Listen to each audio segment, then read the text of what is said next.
There's an old trope about Donald Trump that you shouldn't take him literally, but you should take him seriously. When diplomats would have found themselves going through the UN, the WTO and the EU, it sounds as though he's on MDMA. Trump is clearly trying to drive a wedge between the UK and the EU and is doing so. I mean, we'll see whether he'll be successful. There's quite a lot of envy towards how Trump's approached his first few days in power in Downing Street. They're saying, well, why don't we have all those announcements ready? You think Keir Starmer, it pains him not to be able to embrace Europe. What's your sense of where Europe, does his heart beat for it, or he's moved on? Hello and welcome to the Fourcast. Donald Trump back in the White House is blasting out news like a fire hydrant. How does Keir Starmer, how does Europe deal with him? And how should they deal particularly with these outpourings? To discuss this, I'm joined by two journalists who've dabbled in politics, Michael Gove, editor of The Spectator, and a cabinet minister under four Conservative prime ministers, Tom Baldwin, who worked for Ed Miliband when he was Labour leader, and for the campaign for a second referendum on the EU, parked for now, I think. He's the biographer of Keir Starmer, and also in the studio, I hope that's all right, Michael, an expert, the head of the Europe programme at Chatham House, Armida van Rij. Thank you all for joining us. And I think probably as we're talking about the bow wave from President Trump, let's start with you, Michael, as someone who's met him. As you've observed these first few interventions, probably many more to come, from the White House, how much do you think Donald Trump genuinely knows when he says something? We've obviously just been hearing about Gaza. We've also been hearing about tariffs, Greenland, much else besides. How much does he have a clear idea in his head about where he truly wants to go? Any sort of strategy? What's your sense of him from meetings, from what you've seen? I think he does. There's an old trope about Donald Trump that you shouldn't take him literally, but you should take him seriously. And I think that sometimes there'll be rhetorical excesses. Sometimes he can't help himself. Sometimes it will seem as though, when past diplomats would have, found themselves going through the UN, the WTO and the EU, it sounds as though he's on MDMA when he's speaking. But at the heart of it, there is a broad strategic view. And that broad strategic view is that America has been suckered for too long. That America is a Gulliver that has been tied down by those international institutions. But that's a broad view. That's not telling us that when he says something specific, there is definitely a plan behind it. I think there is a plan. I think that some of the manifestations of that plan may backfire, but overall that plan is to have a realpolitik view in which America, having been held back by international law, having been held back by the institutions that it was paying for, as he sees it, NATO and the UN in particular, now it is time for America to assert its own interests and in so doing respond to a particular threat as he perceives it from China and its allies. I mean, European leaders have had their first taste of Trump's second time round. Do you get a sense how much of their headspace he's been occupying these 2.5 weeks, how much they give credit to what he's saying, how much they credit him with a plan when he opens his mouth? I mean, he's probably taking up more headspace than he should. And that's because Europe, as we know, has got huge challenges in terms of Russia's war in Ukraine on the border, in terms of competitiveness. These are really quite serious structural issues. And yet Europe is trying to figure out how to respond to Trump, who wants to invade Greenland. That's not a constructive or productive use of time, yet that's where we are. Tom, I'd like to ask you, because you wrote Keir Starmer's biography, how you think he's going to cope. We know his current plan in terms of how he deals with Donald Trump's utterances. Zip it, basically. Pause. Try and think if it's real. Try and think if there's something behind it that he's really getting at, some other trade you can do. That seems to be, I mean, I'm told that's exactly the plan. Can he hold to it, do you think, the Keir Starmer that you've studied and got to know? I think one thing you're definitely going to get from Keir Starmer is an absence of posture. He's not going to be striking a position to please the crowds, to please his party, to please the press. he's going to look for that little space, that ambiguity, that nuance where you can find a consensus. Now, that won't always be elegant, but it's probably the best way to pursue the national interest. And he's a very restrained guy. It must have been quite a difficult biography to write in some ways. But he must have little tripwires himself. We watched him when Elon Musk was showering abuse online on him, on his government, on much else to do with Britain. And it seemed as though the tripwire was when Elon Musk went for Jess Phillips. And I mean, I just wonder, could there be other tripwires there for him with Donald Trump? He'll go too far on something and he'll just feel the pressure from within, and we could put to one side the pressure from the party, which could be immense on some issues. He'll feel he's got to respond. There will be moments where they have to disagree. I mean, he's already effectively disagreed about the plan to turn Gaza Strip into the Riviera of the Middle East. He said that Palestinians must be allowed to go home. He doesn't necessarily do it by a position of shouting or doing a sort of Hugh Grant and Love Actually. He will make his case in the right way. I think he's probably done better than most other Democratic leaders in preparing for and dealing with Trump so far. It is difficult, but the way he dealt with Elon Musk is interesting because he was being attacked and he just rode it out. There's no point getting into a spat with Elon Musk. It's much easier to do it if you're defending somebody else, if you're coming to the aid of a ministerial colleague, than bleating about how unfair it is that you're being portrayed by Elon Musk in this horrible way. So I think you're finding the right vehicle and the right moment is very important for him. The first big round that Europe's had to contest with is the threat of tariffs from President Trump.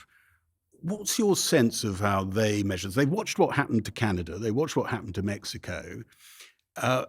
Do they think with them it could similarly be transactional, or could it be actually different? Nigel Farage was saying yesterday he thinks Donald Trump has a different plan for Europe, which is basically to put a tariff wall there for good. I think what Trump seems... So we know that Trump doesn't like the EU as a set of institutions. What I think we'll see is countries who try to bilateralize I don't think that's a word, but go for the bilateral relationship. It is a word now. There we go. With Trump, rather than going through the EU, because they might try to hedge in their own national interest, or how they see it in their own national interest, because they know that Trump doesn't like the EU. I think with Trump, the difficulty is you don't know where he's going to stop. So you might give him something, but he will go further and he'll come back. We're seeing this already with some of the Baltic states who announced that they would raise their defense spending to 5%, which is exactly what Trump has called for. The US doesn't spend 5% on defense, doesn't matter. Trump has made the call. The Baltic states, who are tiny and on a border with Russia, have responded. Now, in terms of what this means for the EU, that's obviously a huge issue if Trump is picking off countries one by one, because that undermines EU unity. And what we've also seen under Trump's first term, when Juncker was still Commission president, is that actually he was, to some extent, somewhat able to to use trade diplomacy as an effective tool to stave off some of the worst consequences of potential tariffs. Some people think he played Donald Trump quite well. Yes. I mean, he had a reputation as a man who couldn't always manage the stairs, Jean-Claude Juncker, but he seemed to, on this one, people give him full marks. Yes, exactly. And of course, von der Leyen hasn't had experience with Trump directly just yet. I think, no, well, she did at the end of his second term. Didn't a slight overlap, yes, maybe. Yeah, a slight over. But we know he doesn't like women. We know he doesn't like the EU. So she's going to have a harder ride on that front. I think what is quite clear, the Commission has been preparing for months at this point. So they have a clear sense of what their offer will be and how they will retaliate if things do escalate in that way. But I guess the question is, does Trump care? And I don't know that he does ultimately. Michael, Donald Trump pretty much said in the run-up to this election that tariffs were a religion for him. The most beautiful word in the English language. Exactly. And you were clearly in the room with him for quite a long time, by the way. Picked up some of his traits. Is it, though? Or is this actually a ploy? The building developers shimmy? The External Revenue Service, is that really going to replace the Internal Revenue Service? Trump loves tariffs. And his interest in politics was particularly provoked in the 1980s by what he believed was the takeover of America's economy by Japan then rather than China. He's got a very transactional, very mercantilist view of trade and of power overall. And tariffs for him serve three purposes. So there's the negotiating tool, as we've seen with Mexico and Canada. So the tariff is a cudgel, and indeed it was used towards Colombia in order to make sure that he could send Colombian migrants back there. Then there's the tariff as an economic tool, and what he wants to do is to effectively create a pro-American trade bloc to rival what he sees as China's. And then the third one, exactly as you say, is as a revenue generator. In the past, in the 19th century, America levied most of the money that it needed for federal purposes from external tariffs rather than from income tax. And in Trump's utopia, reactionary utopia, that is the way to go. A lot of people watching the way he dealt with Mexico and Canada would think, actually, no, it isn't a real greed. It is simply a bargaining chip. Well, he sees them in different ways. So he will deploy them interchangeably for different purposes. And there's a piece in this week's Spectator, if you'll forgive the plug, I've heard of it, yes. An economist called Orrin Cass, who runs a think tank called American Compass, which is a pro-tariff, pro-Trump, broadly, think tank. And in it, Orrin Cass outlines the way in which one of the reasons why Trump likes tariffs is that they can serve different purposes at different times. And also he loves the fact they're transgressive. You know, there's a sort of taboo around them, that the post-war history has been apparently in the direction of freer trade, and now he's standing athwart history and saying stop. What marks do you give Keir Starmer so far in the way he's been handling Trump? I think, to be fair, Starmer's handled things very well. By all accounts, Keir Starmer's favourite Labour leader is Harold Wilson. Harold Wilson had all sorts of difficulties when he was Prime Minister dealing with the Vietnam War, LBJ's demands, and then subsequently Nixon and forward. And that was a period when it was potentially rocky, but Wilson, using the guile and skill that was his hallmark, managed to navigate an effective route through that. I don't think Starmer is directly modelling himself on Wilson in every regard, but I think he can certainly say at the moment that, like Wilson, he's managed to show an adroitness in the handling of the transatlantic relationship. That raises a question I'd like to ask you about, Tom. The degree to which you think Keir Starmer, who has made a virtue, really, of coming from outside politics and into politics later in life, the degree to which he knows his political history. This might seem like a slight digression, but you've been to his house, I think. Are there, on the bookshelves, are there political books like a lot of us obsessives have, or is it a different range of interests and good novels for the beach? He does read political books. I remember going to his house once and finding a Harold Wilson biography on his sofa. Not a newly written one by a minister in his cabinet. It was that one. Okay, well, that's slightly different. No, but I mean, maybe it's just polite to read it. But I think he does know his political history. He also knows a lot about foreign policy through his previous incarnations. You know, so as a human rights lawyer, he travelled around the world. Yes, I think he may have dealing with mentioned heads of government, right? As director of public prosecutions. I think he's mentioned that job as well. Yeah, he was actually part Eurojust meetings, and he represented Britain in Washington with meetings of Eric Holder, then Justice Secretary of the United States. And then as shadow Brexit Secretary, he travelled around Europe trying to get a better deal than the awful one that we got. Now, that is considerable foreign policy experience. It's considerable understanding of the world. And what's interesting about it, I think, is each one of those is located in what Churchill called the three spheres of influence that we have, the Commonwealth, the United States, and Europe. And he wants to stay close to all three because we're not actually I want to ask about that exactly, because when we were waiting for what seemed inevitable, Keir Starmer to walk into number 10, not always inevitable, but inevitable as we got closer to the general election, there was quite a sort of trope going around in maybe in think tanks, but certainly in journalism, that Trump would force Keir Starmer into Europe's arms. It doesn't look like that is happening at all, does it? Trump is clearly trying to drive a wedge between the UK and the EU and is doing so. I mean, we'll see whether he'll be successful. We know, Starmer was in Brussels earlier this week. All went very smoothly. They seem pleased to see it. I mean, I think the real thing is we can all talk, and that's nice, but we have to put meat on the bones. So they have a clue. I mean, we're coming up for a renegotiation. Do they have a clue what he really wants in Europe? No. I think the UK has made it very clear that they want to seek a reset in UK-EU relations. Given the political context, that's probably a positive thing. Not probably, that is a positive thing. But the problem is that, the UK isn't clear about what it's offering and what would be different. And because of the UK's self-imposed red lines, really, which are not rejoining the single market and not rejoining the customs union, there's actually very little wiggle room for maneuver. So that makes this reset quite difficult. I was just wondering, because Tom was active trying to get a second referendum, and you probably got to know Keir Starmer back then. How much do you think it pains him that he's not tiptoeing towards Europe remotely, really? I mean, he's turning up for a dinner, but he's not doing any of the big stuff that might have been thought was up his street back then. No, I let's come back. I agree, not yet. I think there could be a phase 2 to all of this. Yeah, look, I mean, I think there's a certain amount of impatience that they haven't got a win yet, and that's impatience stretching across government into Downing Street and beyond. That so far, all we've got is some meetings. And attending meetings is great symbolically, but it's not done anything to improve the appalling circumstances that we were left in after Brexit, nothing to mitigate the damage that's done, and they need to get some wins. Now, in an ideal world, I mean, this is a very, very challenging time, but it is possible, I think, for Britain to end up with improved trading relations with both Europe and America out of this. But that requires a certain amount of ducking and diving between the two of them, which I think they're ready to do. A bigger and more important question for Keir Starmer, I think, is this security issue, where it's not about a transactional, what can we get out of them?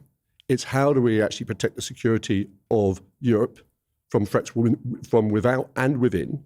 And that is also, Trump is crucial to that too. Well, there's a huge amount there I want to come back to Armida on in a second, because what does defence cooperation really mean when it comes to the European Union? But I wanted to ask you, Michael, you've written a piece in this week's, is it called Spectator magazine? Yeah. Yes. And it's about Morgan McSweeney. Yes.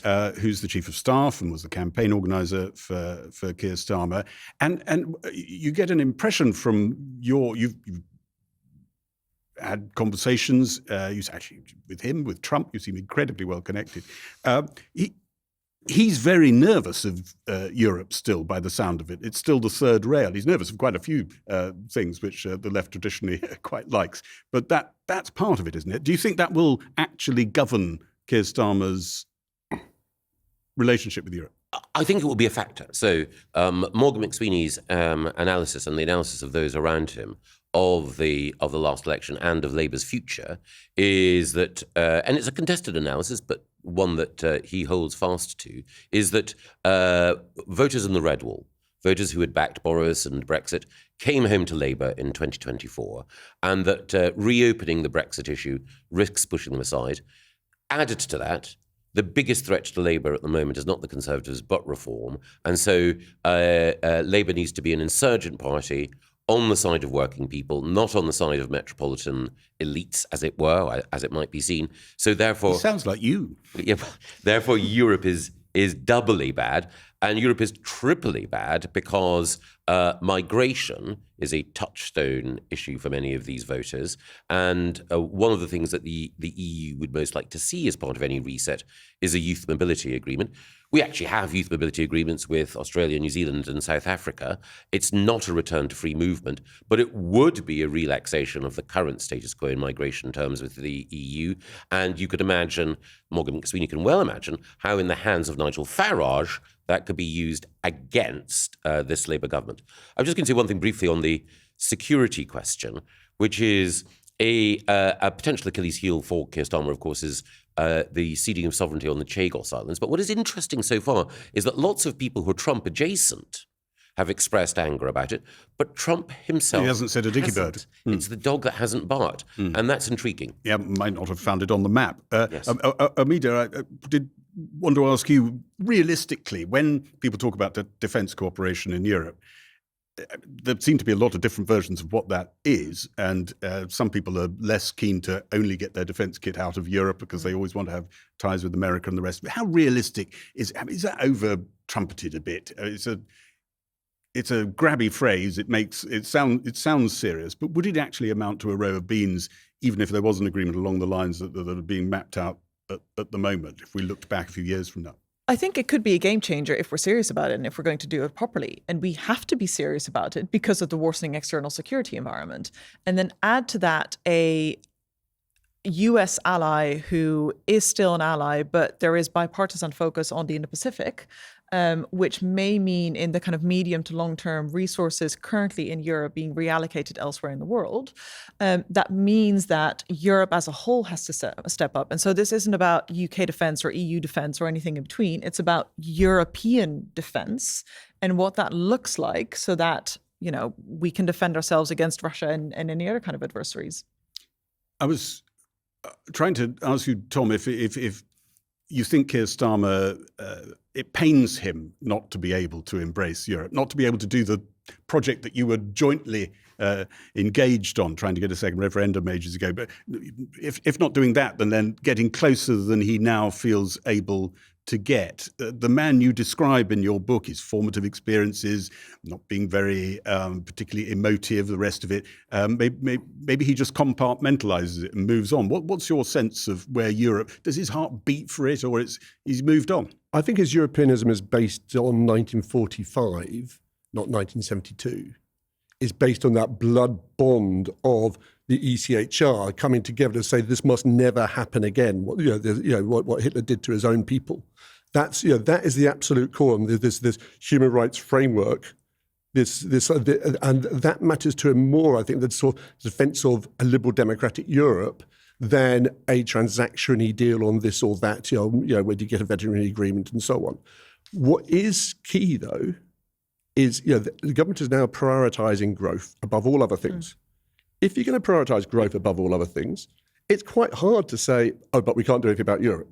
It's quite hard to say that you can't have a grown-up conversation about immigration and what skills we need. So this is your phase two point, is it? So this comes back to the McSweeney issue, I think, which is if you have a very, very sharply edged political agenda, as Michael's written this week about the red wall and white working class and you've got a reader. Yeah, I have read it.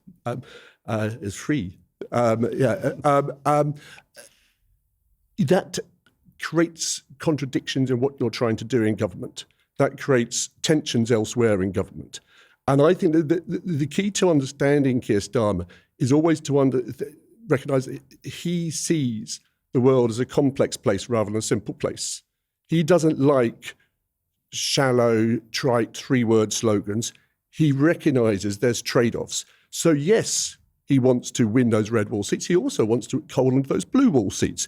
Yes, he wants to deal with people's anxiety about immigration, but he also wants to get the skills we need to make our public services and our work and our economy grow. So there's trade-offs everywhere. And I think a sort of very narrow idea of McSweeney's telling him what to do, that's not how it is. It's more complicated than that. I'm sure that three-word slogan jibe wasn't addressed to you, take back control and all that.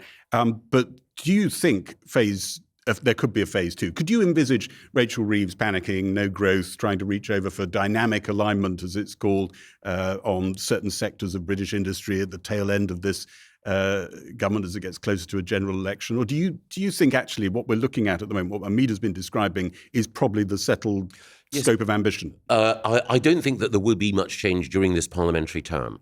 As everyone has acknowledged, the Trade and Cooperation Agreement has to come up for renegotiation. There are certain issues that were parked and certain others that are up for review. But I don't think there will be much movement because, again, for there to be significant movement, then the self-declared red lines, entry to the single market or the customs union, would have to be breached. And Labour aren't going to do that because entry into the single market, of course, comes with free movement.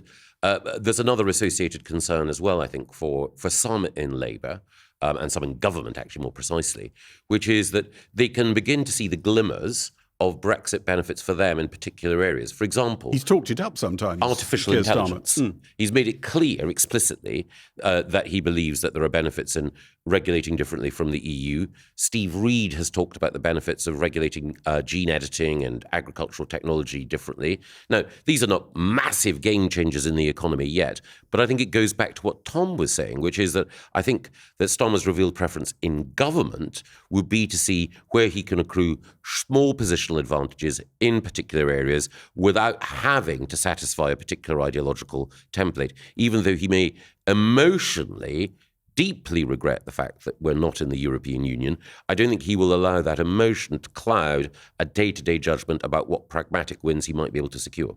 What Tom said there, that's a strategic vision for the UK's relationship with the EU going forward. That is not being articulated by the British government. And I think that's the issue. That's why they should hire Tom. Well, but I think that's the issue with this whole reset talk, where there's a mismanagement of expectations there, that the UK isn't being clear about what it wants. There isn't a bigger strategic vision for the relationship going forward, and that then doesn't help inform its priorities in those discussions. As to where does Britain feature on the EU's agenda, I mean, as I started off by saying, there's a war on the continent, there's competitiveness and economic growth issues. They're embarking on a hugely ambitious enlargement process, while, just lost one significant We're page member. 94. Not quite page 94, but certainly not in the top 3 priorities necessarily. And so certainly when it comes to the TCA negotiations or review, I should say, in 2026, there is zero appetite to reopen that and go through every single page, nor is there capacity really because of all these other issues that we're facing. And so I think, as ever, we just, sitting here in London, we have to realize, A, what the EU's interests are.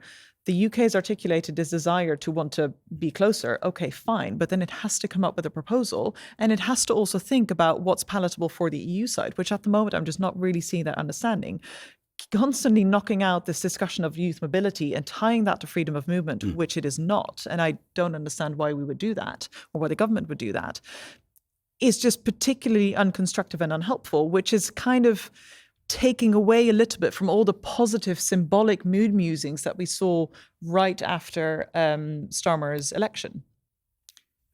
I'd like to finish, if I can, just asking you all about, bringing it all back to Trump again, and the degree to which he is influencing our politics. Maybe even he is the template for political leadership more and more, sort of constantly in touch with his own grassroots, big gestures that aren't necessarily backed up, notwithstanding what you said earlier, Michael, by detailed policy plans. I mean, is there right-wing leaders in Europe? There's quite a few of them who presumably take notes every time they watch him. I mean, there's right-wing leaders and there's Trump, who's a convicted criminal. So I'm not sure I would subscribe to the idea that he's the image of a political leader. It was more the template, the technique. I was wondering if people are watching. It is a new, this is a dawn of a new politics for all of us, is what I was wondering. Yes, and that's certainly one of ruthlessly pursuing national interest in a context of geopolitical fragmentation. And he's very close to, obviously, Giorgia Meloni in Italy, Viktor Orban in Hungary, who are populist far-right leaders, and they're building those bridges. I think it's too soon to tell whether this is the model going forward. Tom, Keir Starmer's trying to be the Giorgia Meloni of Britain, in a sense, in that he wants us to believe he's not anti-European, but he's also happy to engage with Trump, maybe China as well. He wants to walk all of these things, but he's also talked about himself as Keir Starmer as the last bulwark against populism. This government's got to work, or it's the last roll of the dice. He's got to deliver things that make people think this system works. And yet, the thing that he's worried about, the right-wing populism, he says, might sort of is at the gates. That is Trump. I mean, he's hiding that sometimes, but that's he's trying to stop Britain going Trump, and yet being nice to Trump. How's that? Is he going to pull that off? I was talking to someone from Down Street last night who said Do you realise that, we may be the sort of last sort of left of centre government left at this rate, sort of trying to hold this line. Now, it's really important in those circumstances that you don't become infected by the virus. And I think sometimes when people are trying to get a very clear message out about Keir Starmer, you see sort of almost sort of ersatz populist lines being delivered about, the civil service sitting in a tepid bar for marriage decline, which he hated, he knows was wrong, right? That's not him. And I think his argument is that Morgan wrote it. I don't know who wrote it. The way to be not only the antithesis to populism, but also the antidote, is to restore people's faith that the system can deliver for them and improve their lives and bring real change. Now, that is harder, as Michael knows, than sometimes it looks in opposition. And they're beginning to, I think, finally beginning to sort of hit some metal with their shovels now. But meanwhile, but it's taken a while. I mean, there's quite a lot of envy towards how Trump's approached his first few days in power in Downing Street. They're saying, well, why don't we have all those announcements ready? And they didn't have a 100-day plan. That is one of the problems. They had a series of rather unpopular announcements and a lot of office politics rather than real politics. And so I think they've learned from that. It's very recoverable, but they have wasted a lot of time, and they're looking across the Atlantic, and that you don't have to be a populist to get your announcements out early to show you're delivering change. You just have to be a good government. It's been said, Michael, that one of the people in Britain who will be sitting, drumming his fingers on the table, looking at the way Trump is doing things, looking at the way maybe his party, your party, the Tory party, is looking for a force that can take on Farage, will be Boris Johnson. And that he'll be sitting there thinking at some point, sort of 5 minutes to midnight before the next general election, the Tory party will come to him and beg forgiveness and hand him the leadership as the only way to take on Farage. Could you envisage that? It's not unthinkable, is it? It's not unthinkable, no. So, yes, I mean, Boris has been compared to Cincinnatus. Friends have compared him, friends of his, that is, have compared him to de Gaulle as well. It would seem implausible at the moment, but then Trump's own return after having backed the Capitol rioters and fermented, and incited a rebellion against his own vice president. 4 years later, he's in the White House. So Boris will think at a time like this, anything is possible. There's one thing, though, apart from all of the other issues that have been well aired, that stands in Boris's way when it comes to thinking about a return, and that is the increased salience of migration. Last week, Priti Patel, the shadow foreign secretary, was being hauled over the coals for the Conservative record on migration. I was part of that government. I'm as guilty as anyone, or as proud as anyone of our record. So I'm not trying to distance myself. But the position of many potential Conservative voters, particularly those who've gone over to reform, is that the last Conservative government signally let them down on migration, and Boris is very heavily associated with that. But if there is one person who is capable of transcending the detail by sheer force of personality, it's Boris. And forgetting it, maybe, along the way. As he has said before, the blessed sponge of amnesia can wipe the slate of memory clean, and he's probably hoping that will happen with aspects of his record. If he is watching, the chances of hiring you as his campaign manager? I think that I'd be more than happy to write his biography, but I think that I probably shouldn't be writing his campaign plan. Thank you all three so much for your time and that discussion. Very grateful. That's it for this edition of The Fourcast. Until next time, goodbye.